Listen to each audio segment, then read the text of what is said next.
Hello everyone, welcome back to my YouTube channel. आज हम discuss करेंगे निमोनिया के बारे में। निमोनिया मोस्ट इम्पॉर्टेंट टॉपिक है। एग्जाम में 10 मार्क्स का इसका लॉन्ग क्वेश्चन आता है, कभी कभी ये शॉर्ट क्वेश्चन में भी पूछ लिया जाता है। सो बहुत ही ध्यान से समझें। इस लेक्चर में हम निमोनिया की definition, causes, risk factor and pathophysiology, symptoms, treatment और नर्सिंग मैनेजमेंट के बारे में डिस्कस करने वाले हैं। लेक्चर स्टार्ट करने से पहले आप सभी लोगों से एक रिक्वेस्ट है, प्लीज़ चैनल को सब्सक्राइब करें और बेल आइकन को प्रेस कर लें, जिससे आगे आने वाली वीडियोज़ के नोटिफिकेशंस आपको मिलते रहें और मुझे मोटिवेशन भी मिलता रहे। चलिए स्टार्ट करते हैं। Introduction. Pneumonia is A form of acute respiratory infection that affects the lung.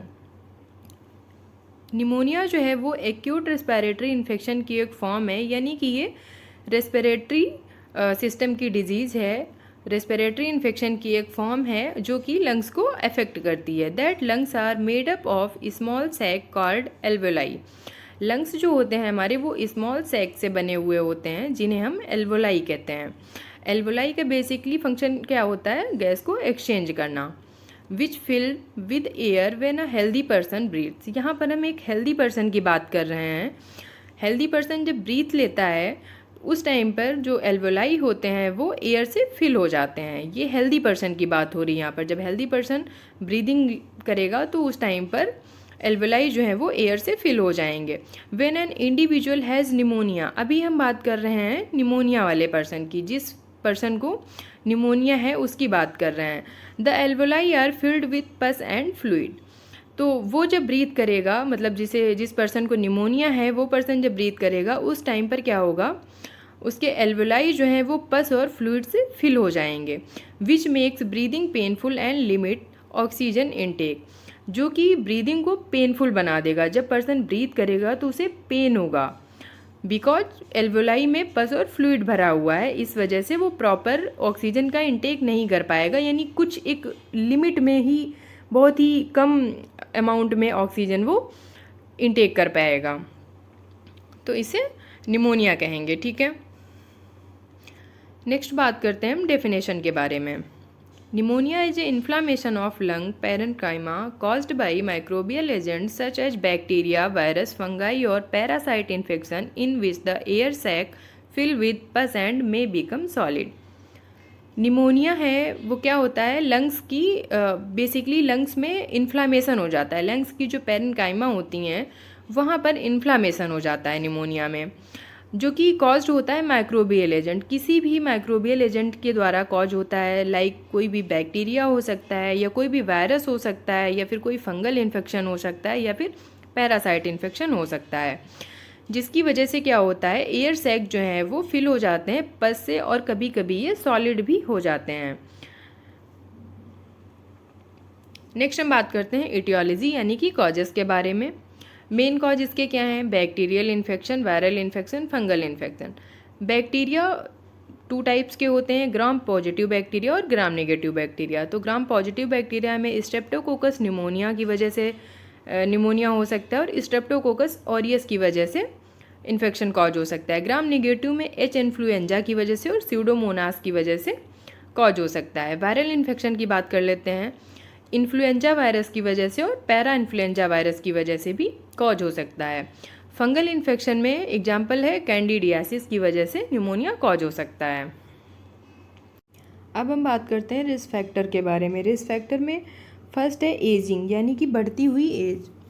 किसी भी पर्सन की बढ़ती हुई एज के साथ में पर्सन की इम्यूनिटी जो है वो लो होती जाती है, जिसकी वजह से इन्फेक्शन उसको बहुत ही जल्दी अफेक्ट कर सकता है। इस वजह से एजिंग के साथ में निमोनिया होने के चांसेस बढ़ जाते हैं। नेक्स्ट है माल न्यूट्रिशन। माल न्यूट्रिशन यानी कि पर्सन जो है वो माल नरिश्ड है, इस वजह से पर्सन की इम्यूनिटी बहुत ही वीक होगी उस टाइम पर, तो कोई भी उसे सेकेंडरी इन्फेक्शन बहुत जल्दी अटैक कर सकता है। इस वजह से माल न्यूट्रिशन में भी निमोनिया होने के चांसेस ज़्यादा होते हैं। नेक्स्ट है पोल्यूशन। पोल्यूशन यानी कि डस्ट वाला इन्वायरमेंट, या बहुत ज़्यादा गैसेस, वहाँ पर एबनॉर्मल गैसेस प्रेजेंट होंगी उस इन्वायरमेंट में। तो इस कंडीशन में क्या होगा, रेस्पिरेटरी सिस्टम जो है वो इरिटेट हो जाएगा, क्योंकि वहाँ पर एबनॉर्मल गैसेस होंगी। एबनॉर्मल गैसेस की वजह से रेस्पिरेटरी सिस्टम जो है वो डिस्टर्ब होने लगेगा, इरिटेट होने लगेगा, जिसकी वजह से इन्फ्लामेशन होगा, उस वजह से निमोनिया कॉज हो सकती है। नेक्स्ट है स्मोकिंग। स्मोकिंग में डायरेक्ट स्मोक से रेस्पिरेटरी सिस्टम जो है वो डैमेज होता है। डैमेज होने की वजह से वहाँ पर इन्फ्लामेशन कॉज होने लगता है। इन्फ्लामेशन जब कॉज होता है तो इन्फ्लामेटरी मीडिएटर रिलीज होते हैं, लाइक हिस्टामिन, प्रोस्टाग्लैंडिन। ये मीडिएटर जो है वो रिलीज होते हैं, जिसकी वजह से कैपिलरी परमेबिलिटी बढ़ जाती है और फ्लूइड जो है वो एक्स्ट्रा सेलुलर स्पेस में शिफ्ट हो जाता है, जिसकी वजह से एल्वेलाई में पस और फ्लूइड फिल हो जाता है। तो इस कंडीशन में भी निमोनिया होने के चांसेस ज़्यादा होते हैं। नेक्स्ट है ट्रेकियोस्टमी। ट्रेकियोस्टमी यानी कि surgical opening of the trachea. Person अगर ब्रीथ नहीं ले पा रहा है तो उसकी सर्जिकल ओपनिंग की जाती है, ट्रैकिया की सर्जिकल ओपनिंग की जाती है, जिस कंडीशन में पर्सन की हाइजीन मेंटेन जो है वो प्रॉपर तरीके से कभी कभी नहीं हो पाती। उस कंडीशन में सेकेंडरी इन्फेक्शन होने के चांसेस बहुत ज़्यादा होते हैं, क्योंकि इन्फेक्शन जैसे ही एंटर करता है डायरेक्ट जो है वो ट्रैकिया में एंटर करता है, जिससे ब्रोंकस में पहुंचता है और ब्रोंकस से डायरेक्ट एल्वेलाई में। इस कंडीशन में निमोनिया होने के चांसेस बहुत ज़्यादा हो जाते हैं। नेक्स्ट है इंटेस्टाइनल एंड गैस्ट्रिक फीडिंग।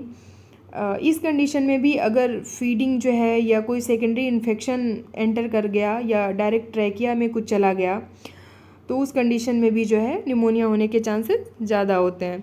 या फिर अपर रेस्पिरेटरी ट्रैक्ट इन्फेक्शन जो है, इसमें भी निमोनिया होने के चांसेस जो है वो ज़्यादा होते हैं, क्योंकि अपर रेस्पिरेटरी ट्रैक्ट इन्फेक्शन में डायरेक्ट जो है ट्रैकिया का कनेक्शन जो है ब्रोंकस और एल्वेलाई से होता है, क्योंकि अपर रेस्पिरेटरी ट्रैक्ट में नोज आता है, फेरिंग्स आती है और ट्रैकिया आती है। मान लीजिए नोज में या फेरिंग्स में या ट्रैकिया में कोई भी इन्फेक्शन हुआ तो वो सीधा कनेक्टेड होता है ब्रोंकस से ट्रैकिया। इस वजह से ब्रोंकस में इन्फेक्शन पहुंच जाता है और एल्वेलाई में पहुंच जाता है, जिसकी वजह से निमोनिया जो है वो कॉज हो जाता है।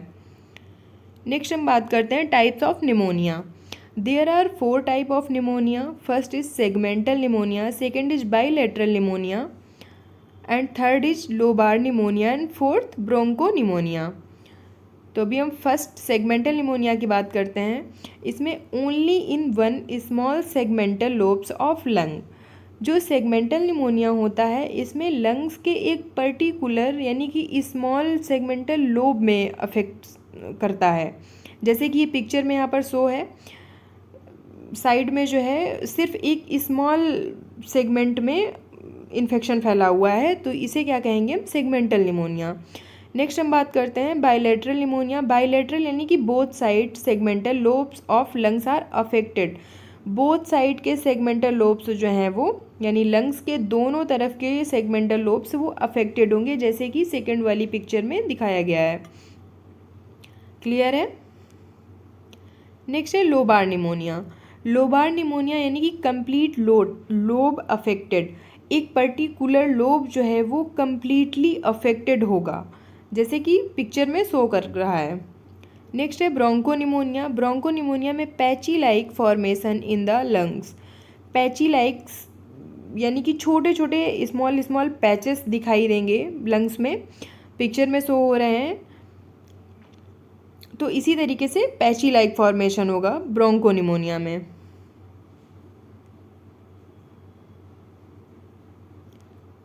नेक्स्ट हम बात करते हैं पैथोफिजियोलॉजी के बारे में। ड्यू टू एनी कॉज यानी कि बैक्टीरिया, वायरस या कोई भी अदर कॉज जिसकी वजह से इन्फेक्शन एंटर हो रहा है। नेक्स्ट है इन्फ्लामेशन इन एल्वेलाई। जैसे ही बैक्टीरिया, वायरस या कोई भी फंगल इन्फेक्शन एंटर करेगा लंग्स में तो और वो एल्वेलाई में इन्फ्लामेशन कॉज कर देगा, जिसकी वजह से मास्ट सेल एक्टिवेट हो जाएंगी, क्योंकि इन्फ्लामेशन हो रहा है तो मास्ट सेल एक्टिवेट हो जाएंगी, और जब मास्ट सेल एक्टिवेट होंगी तो हिस्टामिन को रिलीज करेंगी। ड्यू टू हिस्टामिन रिलीज हो रहा है, इसकी वजह से कैपिलरी परमेबिलिटी जो है वो बढ़ जाएगी। जब कैपिलरी परमेबिलिटी बढ़ जाएगी तो फ्लूइड जो है वो एक्स्ट्रा सेल्यूलर स्पेस में शिफ्ट हो जाएगा, यानी कि एल्वेलाई जो है वो फ्लूइड से फिल हो जाएंगी। फ्लूइड यानी कि पस या फ्लूइड से वो फिल हो जाएंगी। देन कंसोलिडेशन होगा, यानी कि जब एल्वेलाई पूरे तरीके से पस से या फ्लूइड से फिल हो जाएगी तो क्या होगा, ब्लॉकेज हो जाएगा, वहाँ पर एल्वेलाई जो है वो ब्लॉक हो जाएगी, जिसकी वजह से O2 का सैचुरेशन जो है वो बहुत ही डिक्रीज हो जाएगा। बिकॉज एल्वेलाई का वर्क क्या होता है, गैस को एक्सचेंज करना। तो O2 का सेचुरेशन जो है वो बॉडी में डिक्रीज हो जाएगा, जिसकी वजह से हाइपोक्सेमिया होगा या फिर हाइपोक्सिया, यानी कि दोनों होंगे। हाइपोक्सेमिया मतलब कि ब्लड में O2 यानी कि सेचुरेशन का लेवल कम हो जाना, और हाइपोक्सिया टिश्यू में ऑक्सीजन का लेवल कम हो जाना। तो हाइपोक्सिया और हाइपोक्सेमिया कॉज हो जाएगा। नेक्स्ट हम बात करते हैं क्लिनिकल मैनिफेस्टेशन यानी कि साइन एंड सिम्टम के बारे में। तो हेडेक होगा पेशेंट को, स्नीजिंग एंड रनी नोज होगी, प्रोडक्टिव कफ होगा। प्रोडक्टिव कफ यानी कि स्पुटम आएगा, कफिंग होगी, खांसी के साथ में स्पुटम भी आएगा।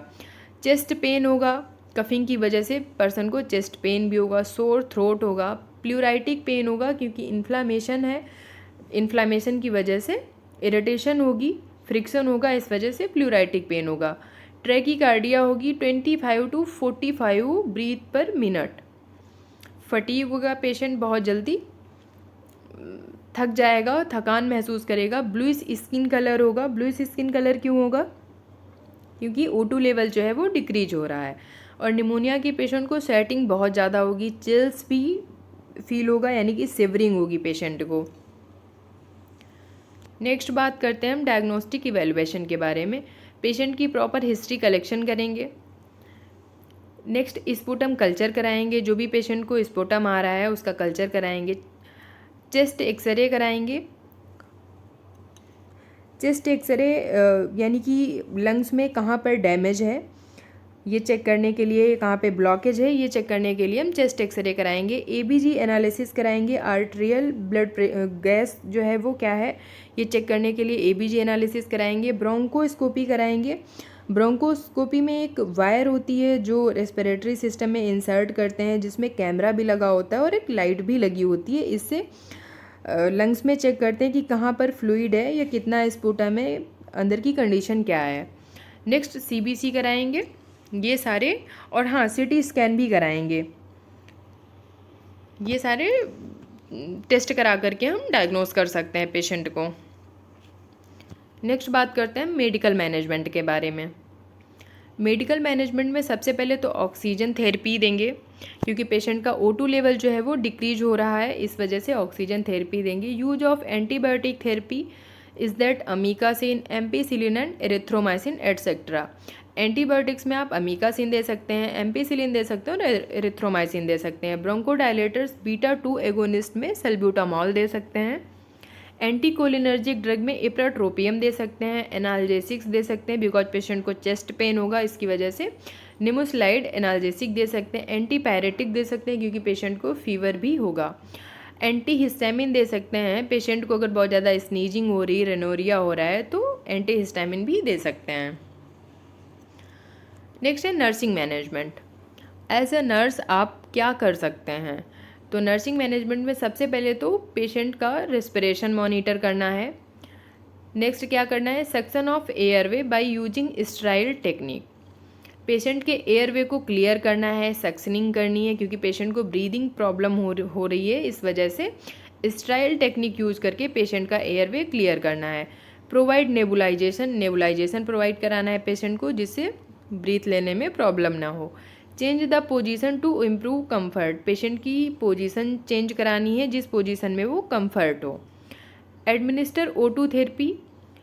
अगर ऑक्सीजन का यानी सेचुरेशन का लेवल कम है तो O2 थेरेपी भी देनी है, यानी ऑक्सीजन एडमिनिस्टर करना है। Reduce the pen. पेशेंट को अगर पेन हो रहा है तो उसको कम करेंगे। Administer medication as prescribed by doctor. जो भी डॉक्टर ने मेडिकेशंस प्रेस्क्राइब्ड कर रखी हैं वो एडमिनिस्टर करेंगे।